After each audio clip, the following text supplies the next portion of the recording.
What's going on, everybody? This is George Khalife, and it's episode 19 of Let's Grab Coffee. I have my man Mike Smith, right? The misfit, the rebel, the legend, with us today. Super stoked to have him on this podcast. Just a phenomenal guy. We met actually at Legacy. I heard him speak on one of the keynote speeches actually, and was just blown away by his passion, his energy. So I tweeted at him right away, actually during his speech, and he kindly got back to me right away, set this up. Mike is an incredible dude. I mean, his bio ranges from being a speaker, an entrepreneur, a consultant, an ambassador, and he's really about nonprofits. So he has a business angle, but a lot of his focus, energy, is actually for non-for-profits. And Rabble Mills, for example, which is a program he created and co-founded, focuses on really reducing the poverty that we see with young adults, even just young kids in general. And the way he does that is actually by getting them more passionate about music, art, skateboarding.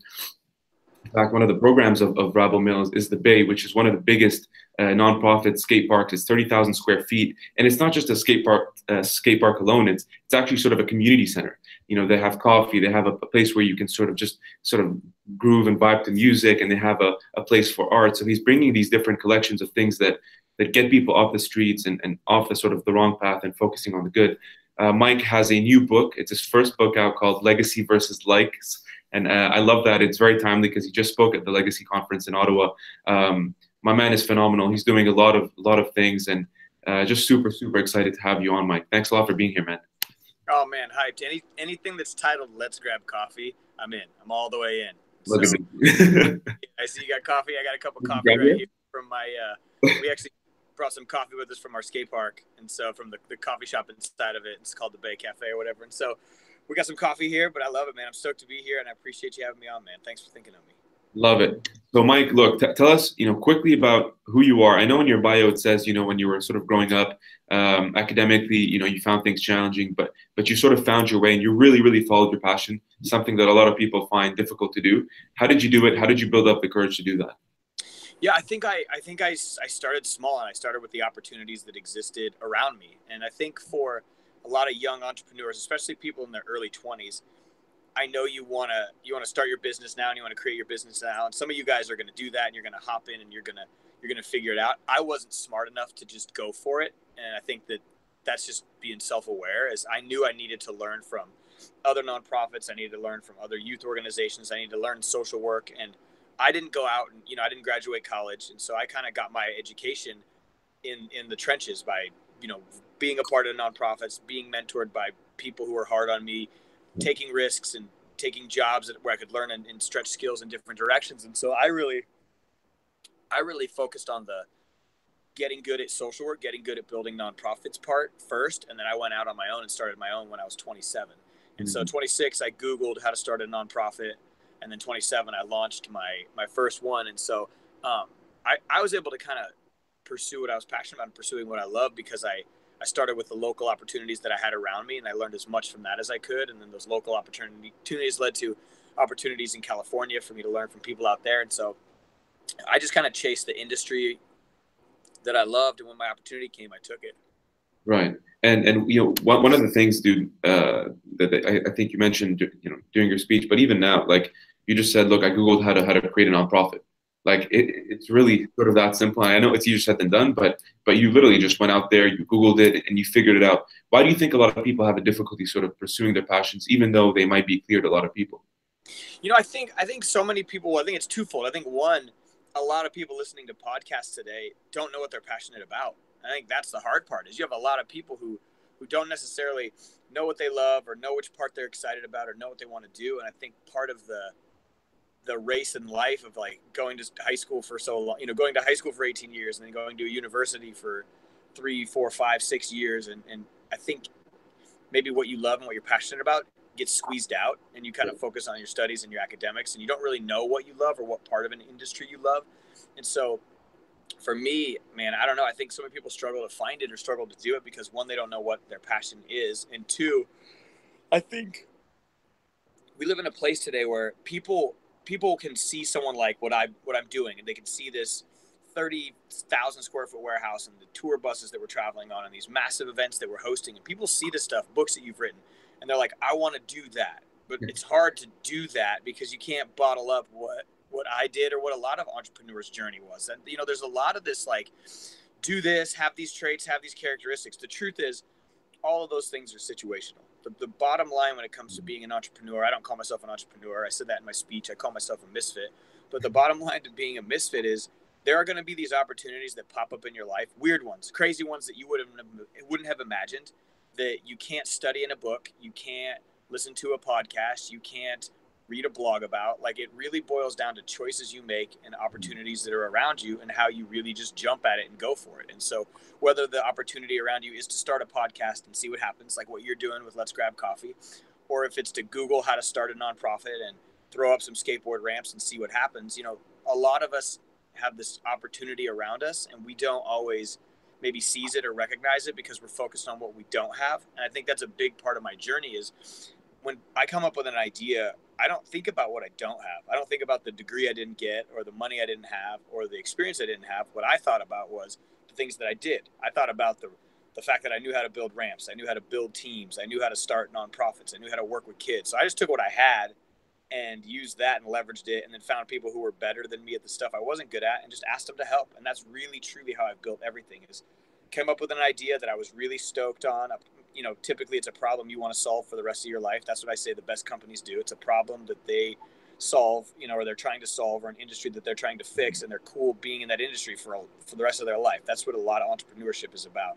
And so I found a problem I was stoked to solve, which is helping youth get out of poverty, getting kids excited about skateboarding, music, and art, creating opportunities for them to do these things, making communities. You know, people always ask me if I'm a creative. And it's funny because, like, I'm not the best artist, I'm not the best skater, I'm not the best musician, but I've created a community and I've created an environment and I've created a place, you know, and so that's how my creative energy got put out. But I think so often it boils down to people focus on what they don't have, not on what they do. And I think the other part is people follow a finished product or something that's 10 years down the road. And I'm not Instagramming today the first ramp that I built, right? I'm not Instagramming the first event or concert that I threw. You're watching me on a tour bus right now, but you're not seeing when I was traveling around the country speaking for just the cost of airline tickets. You know what I mean? Right. And so you're not seeing we're not in the same place in life. And sometimes we follow people who are like making millions of dollars, or they've, you know, their company's scaling at a massive rate and they're like, oh my God, I want that. And it's like, yeah, but you weren't there when this guy was like in his garage doing this with his friends and they were all working other jobs 40 hours a week. And so I think realistic expectations of where you start at is huge. But man, I think it really boils down to me, entrepreneurship, and why I like calling it being a misfit. It really boils down to there are these moments that come along where you make a choice that is almost the opposite of what seems logical and almost the opposite of what seems like it's going to work. And you go for it anyway. And I think that's where the magic is. It's so true, dude. And even for this, like, I mean, you're talking about being resourceful, and I love that so much. I mean, I think it was Denzel who said, Denzel Washington, famous actor. He's like, you know, it's not about what you don't have; it's about what you do with what you have. Yeah. So being resourceful and really leveraging the things that you have today to maximize your full potential. And you know, even this podcast, for example, you know, it's not I guess the flashiest. Like I'm filming out of my Mac. You know, like it's out of a laptop. I don't even have like production equipment. No, I open it. You know, I get people to come together, share their experiences, and I'm with it, man. There's no script. There's no like, you know, I do this during the day sometimes. You know, skip my lunch. Like you kind of have to get you have to kind of get to the dirt, you know, be that smart, resourceful entrepreneur. And for you, and that was going to be one of my questions is why define yourself as a misfit, not an entrepreneur? And I think you highlighted that. One of the things though, a tattoo, I think it's on your elbow, if I'm not mistaken, or one of your arms is stand for the broken, speak for the silent, right? Would you say that's one of your favorite tattoos? And why did you get that? Like, why does it mean so much to you? Yeah. And so, I'll answer both questions. The tattoo says "Speak for the silent, stand for the broken," and that tattoo for me is it's like my North Star. It's kind of the thing that guides what I'm passionate about and what I care about, and like the systems that we're creating, or the nonprofits that we're starting, the programs we've got, even the for-profit companies that I have. They all aim to bring a voice to people who need it and to try to improve culture and climate in places like schools or places like our communities, especially where there's low income youth are located. And so that's what my whole like passion is, and everything I do can kind of get boiled up into those 8 words. So I got the tattoo to be a constant reminder for what I was fighting for. And so that's where That's where that came. I don't know if you can see that. Can you see that on there? Yeah, man. Yeah. So there's that. So yeah, man, I got that as just like it's a guiding star. It's my North Star. It's where I'm headed. And the reason I call myself a misfit instead of an entrepreneur is like, I think that like 10 tips and tricks to being an entrepreneur, and like the people starting companies so they can think about how to get bought out already, and like people, you know, watching, I've been watching too much, Silicon Valley on Netflix on this tour, but like listening to people talk about how they can scale up to get bought and people can invest in what you're doing. It's like, that's just not the lane in the game that's interesting to me. The game that's interesting to me is, can I take my friends who are all underqualified, and can we keep building and creating these incredible companies and these incredible programs and these awesome nonprofits and these curriculums to help schools? Like, I look at what we're doing more from the perspective of, I've got a ragtag group of people around me. I've got a lot of underdogs. I got a lot of people who are scrappy. And I think that together we're really creating something special. And we're creating something that I think only underdogs and misfits and kind of like the counterculture kids like what we are, I think we're creating something that only we could create. And I don't think that you can 10 bullet point article us in Inc. magazine. I don't think you can give the 5 tips to success for what we're doing in a BuzzFeed article. I just don't think you can. I think what we're creating is so special and organic because it's coming out of a place of community, and it's coming out of a place of social good. And I just think that that's why I feel way more like a misfit than I do like an entrepreneur. And so I don't even know how to spell entrepreneur either. So I have to come up with a word I do know how to spell. But yeah, I don't, even though we built successful companies and we built successful nonprofits, and I just still don't like to call myself an entrepreneur. I like to call myself a misfit. They can call me, somebody else can ring that entrepreneur bell for me, or they can call me that when I'm done and gone. But yeah, for me, misfit is way more of an appropriate title. I love that though, man, because you're actually, first of all, you're staying true to yourself, right? You're not trying to be someone who you're not.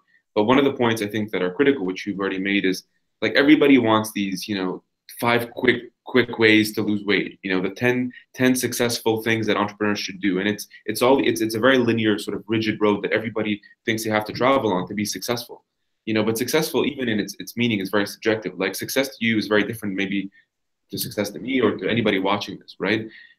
So success for nonprofits is also difficult. I think you alluded to this too, right? Like for you, you're playing a long game, you're following that passion, and a lot of what you're doing is non-transactional too.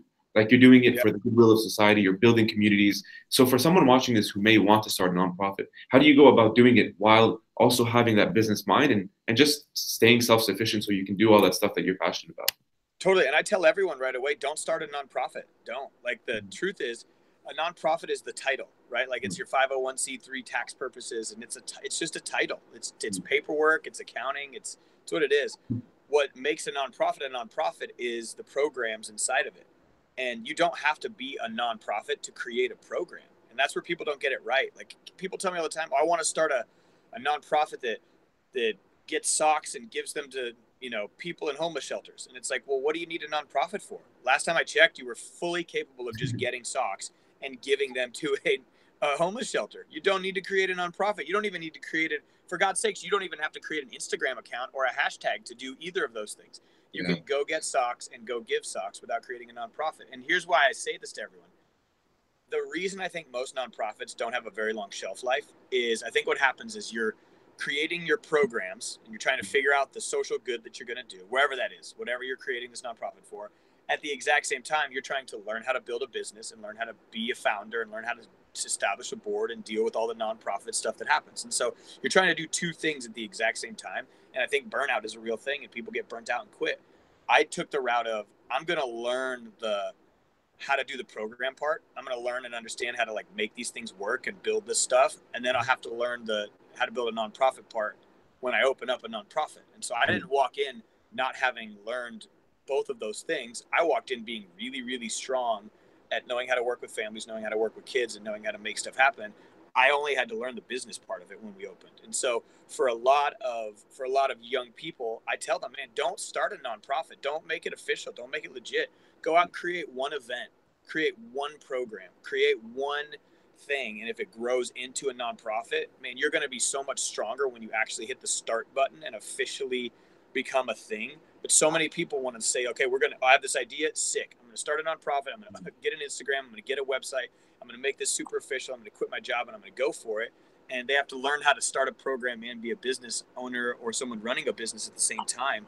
And it's too much for a lot of people, especially people who don't have the life experience or people who don't have, I'd been working with at-risk youth since I was 18. I opened my first nonprofit at 27. So I'd literally spent 9 years of never once in that 9-year span did I not have a job, an internship, or was I not volunteering at a high level at some nonprofit in my local area. And so that's what people have to understand is I went to college, and at the exact same time, I was learning these skills that it takes to be a successful nonprofit founder. And so I think that for a lot of people, they want to just start right away. And some people can't. Don't hear this and say, I'm not saying go out and start your company at right.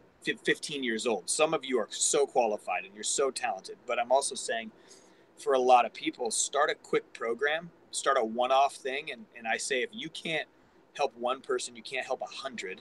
If you can't figure out how to have an event that's going to impact 200 people, you're never going to impact 20,000 people. If you want to clean your state of a plastic issues or pollution or whatever, trash on the streets, clean your city first, clean your 10 square block first, and then grow from there.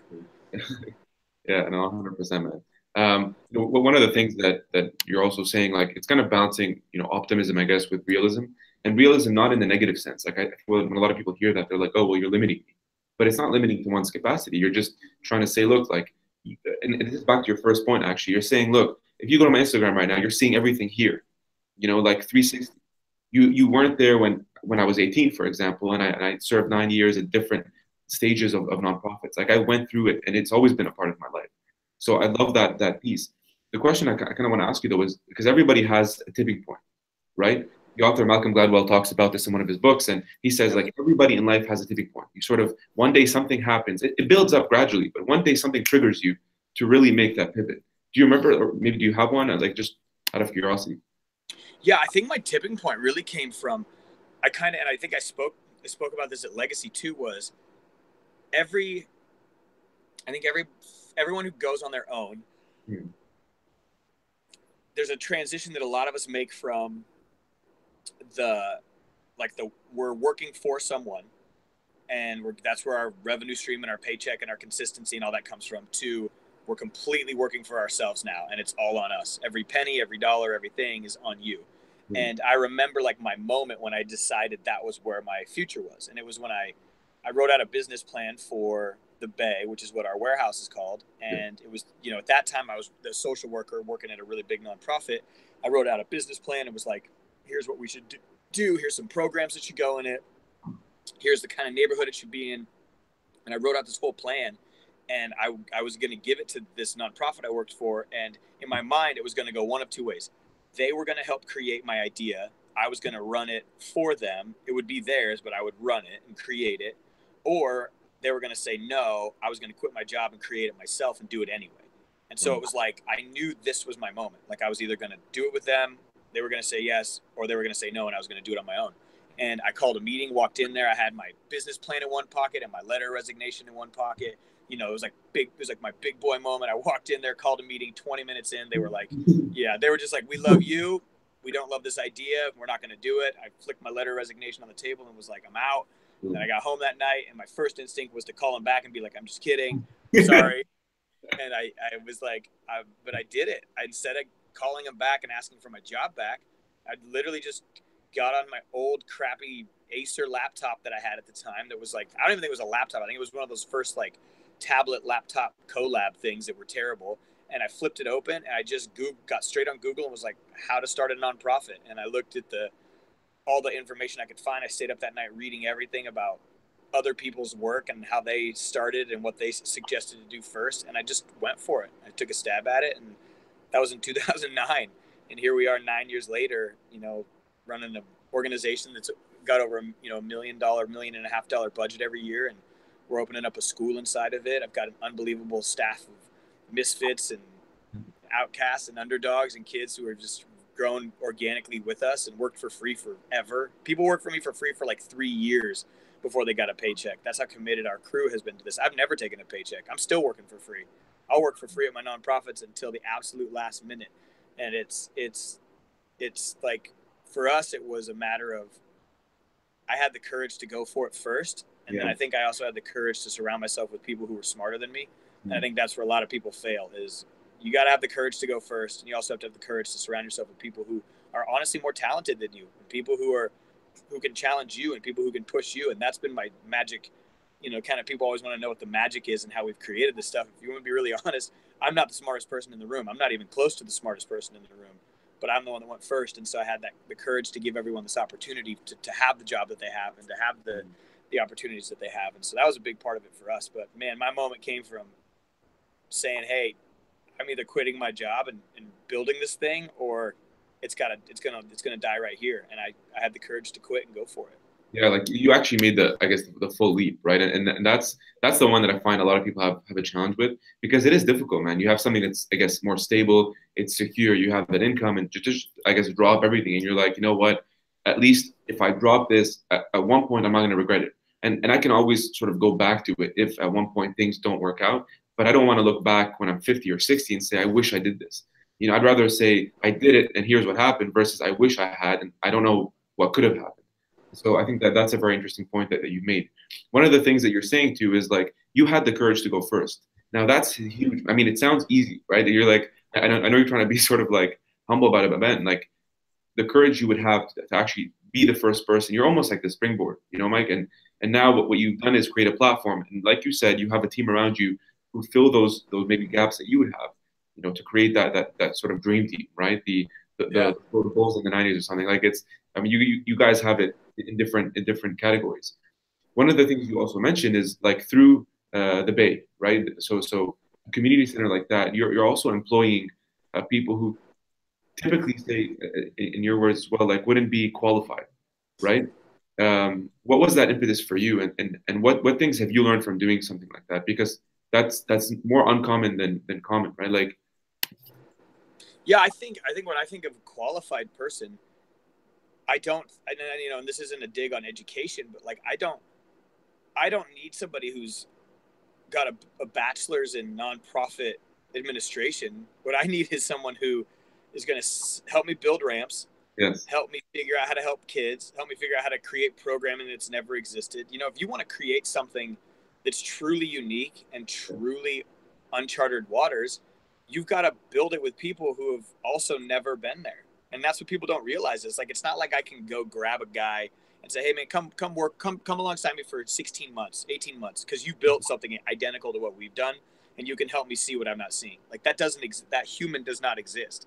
Anybody who comes alongside to help me is going to pull from what they've seen at other businesses and other places. And so their input is valid, but the programming that we're creating and the stuff that we're doing, dude, it doesn't even exist. Like, we're looking at social work from the place of, what if we stopped helping people in crisis and we started helping people the week that they got out of crisis? Like, what if we were the people that were there right when they got out of crisis mode, and we were the people that took them from crisis mode to stable, like in the middle, because everyone's closer to that.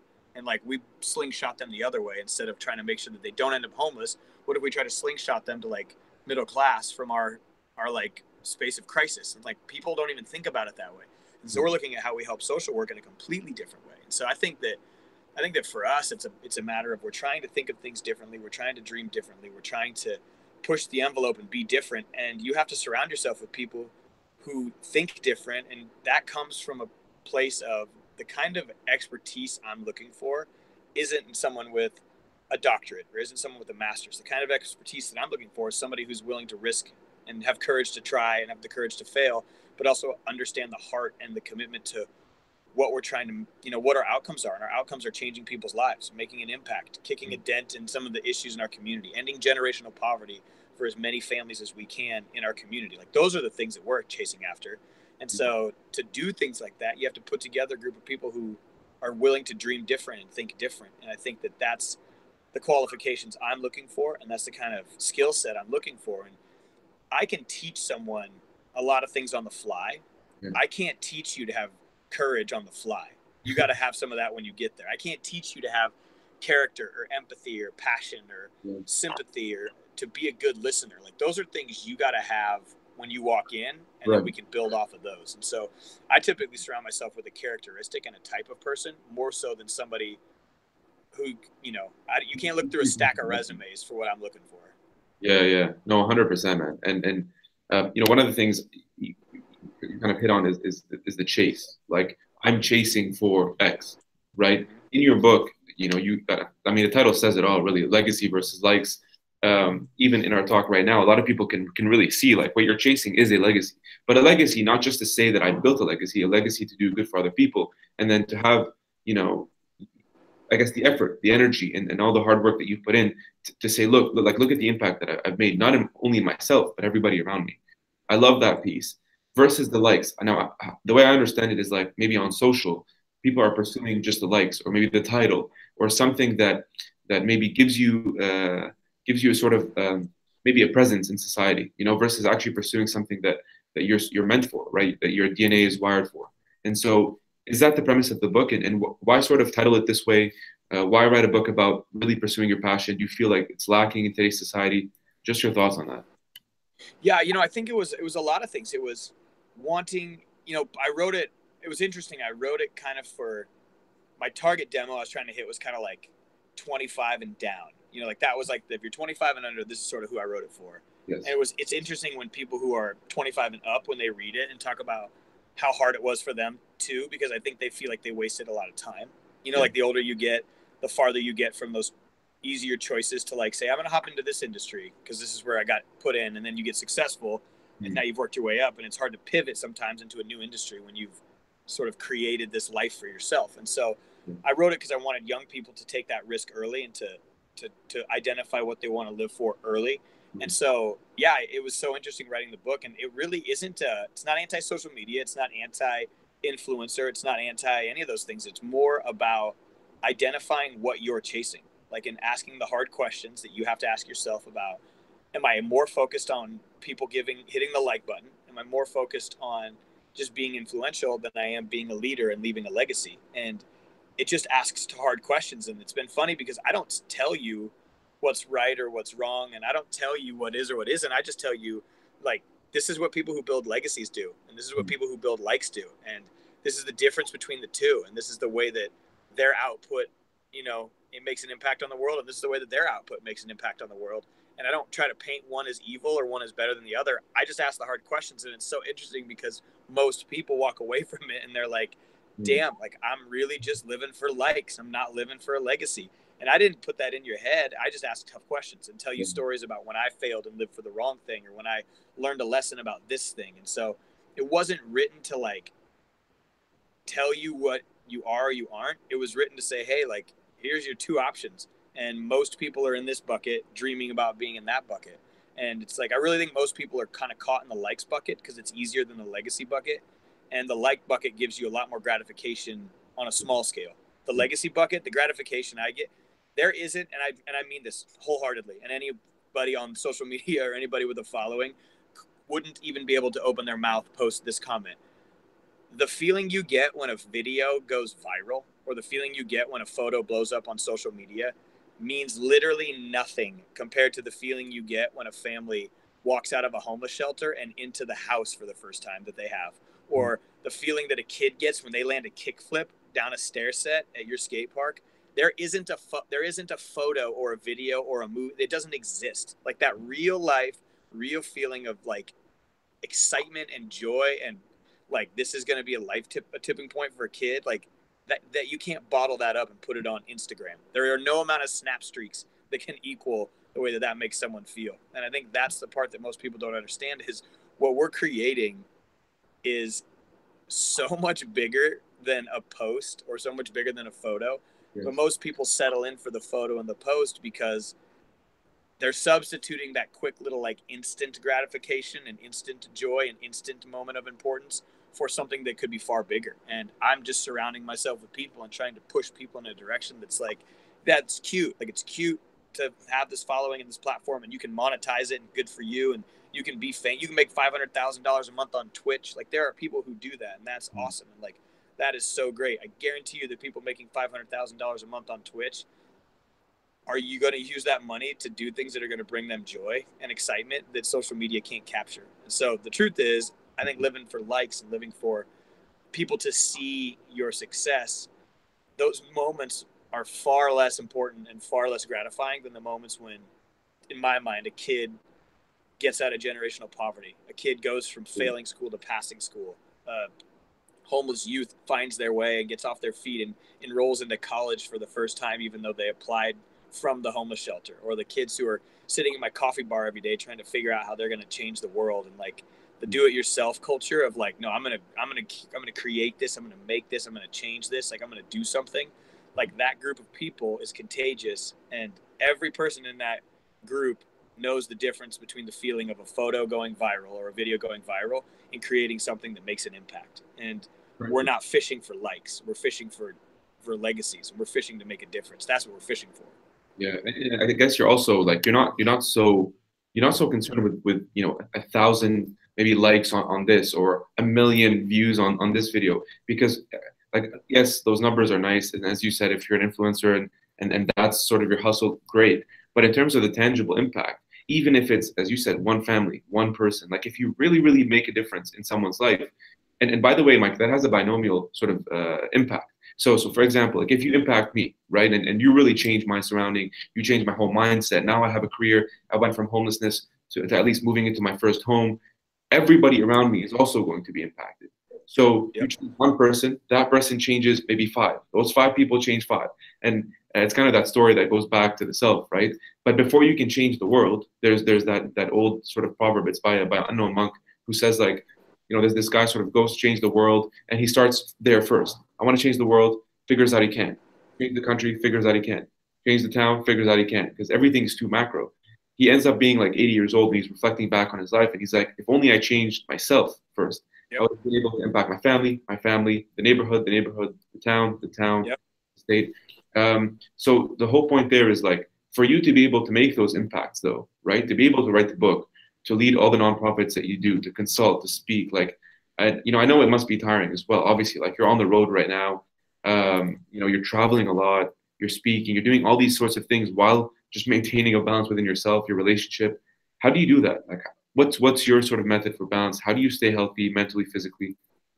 Yeah, and like that's a hard one. It's like I was always, we'll go to physical first. Physically, I was always in really good shape when I was young, and then life on the road and traveling, it was hard. Like you don't eat well, and it's hard to take care of yourself. And it was like over the years, like each year I kind of gained like 5 pounds here, 4 pounds there, and like I ended up like 25 pounds heavier than I wanted to be. So this year I made a focus. 2017, I lost weight and got kind of like, I'll call it less fat. I got in shape again, and now I'm gonna really spend 2018 when I get off the road here and really work out hard this summer and kind of make it more part of my routine and just eating healthy and making better food and exercise choices. And so like it's hard, dude. Being on the road is tough when you're a normal stop is like a gas station every day, and that's like where we stop on the bus. So that's hard.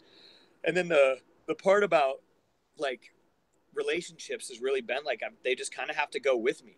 That's just been a part of my wife and I's journey. Is it takes me traveling to be able to do a lot of this, and it takes me being on the road to do a lot of this. And so my staff, there are two people, that one of my board members and one of the people who work at the Bay are both on our bus right now, and we're able to have conversations about important things that we need to have conversations about. And so meetings happen late at night, meetings happen at weird times, meetings get canceled because I'm stuck on stage longer than I thought I was going to be, and so there's a whole host of just things that my lifestyle makes my work lifestyle just different from what most people do. And I think it's just being really aware of moments when you're tired, being really aware of moments when you need a break, and being aware that there are seasons to entrepreneurship and seasons to speaking, and some seasons are really heavy and crazy, and some seasons are really mellow, and you just need to let each season be what it's supposed to be as well. And so I think early I built this speaking career, and I built this ability to create videos for schools, and I didn't shut it off, and I kind of like ran it all. Like everything was go time and hustle time, and it made the relationships around me difficult, and it was hard for me to maintain just like a 365 I'm going to go and travel approach towards things. And so I'm realizing the bigger the stuff gets, the bigger the bay gets, the more I need to be there and be home and be present for it. And the bigger speaking gets, and the bigger my videos and like the producing gets, like the more I need to be in one place and really focus on one video to make sure it's really impactful. And so the bigger things get, the more time it takes to create them. And at first I was like scrappy and quick, and we had a little camera and we were running and gunning, but things have gotten bigger now. And so I need to take more time to create the things that we're creating, because it takes time to level up. And we're getting here for the first time. We've never had this many people using these videos. I've never had this many people coming into the Bay. I've never had these many programs. I've never had this many staff. I've never been on a tour bus this big. And so everything I'm doing right now is kind of the first time I've done it. And so I'm constantly having to readjust and reevaluate. Is this the best way? Is this the healthiest way? Is this the smartest way? And so I'm learning a lot on the fly too. And I think that's a big part of the journey for a lot of us, is like, maybe I don't call myself an entrepreneur because they feel like they've got it figured out. And I feel more like a misfit who's figuring it out.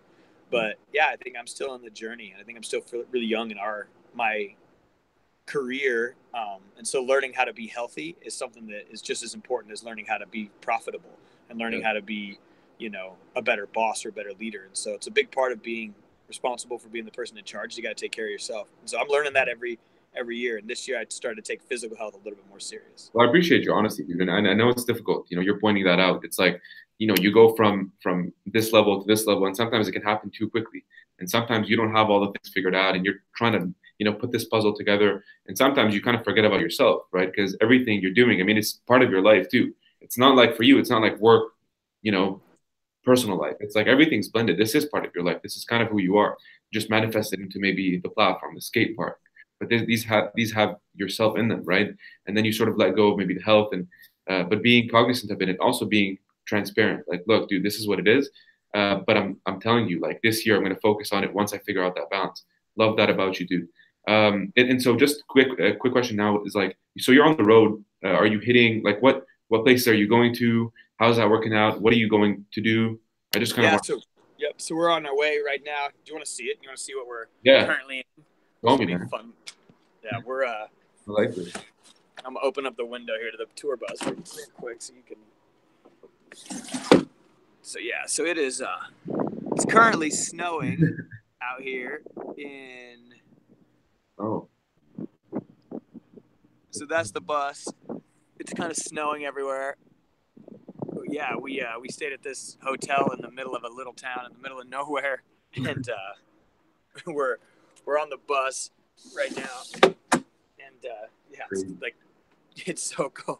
But yeah, we're in Minnesota right now on our way from Rapid City to Chicago, and then from Chicago I fly to Vancouver. I fly back to Chicago, then Chicago to like Virginia, to Texas, to Missouri, and so I'm kind of traveling all across the country. I go from Vancouver back to Ottawa, and then Ottawa to Chicago actually. So I'm in Canada for a week.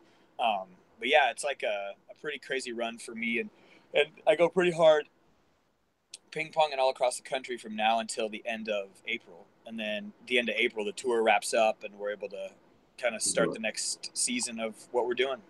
Dude, that's awesome, man. I know you're a busy guy. A lot of things on the go for you. I'm going to ask you one last thing before we end this, and just one thing too. If you're ever in Toronto, you got to let me know. All right, we'll take you out, have a good time. Actually, do this in person, but appreciate everything you've told us, man, and just learning about your story is phenomenal. One of the things I'd like to ask every person I interview is, if you have one piece of advice, it could be 2 or 3, that you would leave to someone watching this, preferably, they're in their 20s, what would that be? Man, I think there's a level of look for those moments where you can take a risk, go be around somebody who can teach you things, go take a risk and take a job where you can learn and experience things that you've never experienced before. But at some point, especially in your 20s, because your 20s is filled a lot with wishing and talking about what you're going to do. And there's going to come this moment where you step up and you actually go do it, and you go for it and you push and you really strive to be that person, or create that company, or build that brand, or start that podcast, or whatever it is.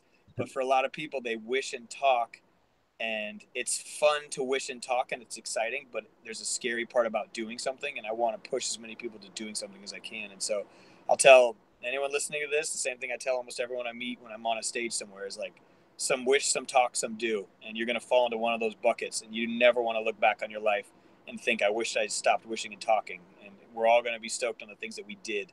And so get out there and get out there and go for it. Get out there and take risks, get fired, take a chance, interview for a job, start a program, figure it out. But like, you got to really keep pushing. That's what your 20s are for. My man, Mike Smith, you heard it here first, episode 19. Just do it. Mike, really appreciate you, man. Keep being awesome. All right, brother? All right, guys. Much love, dude. All right, man.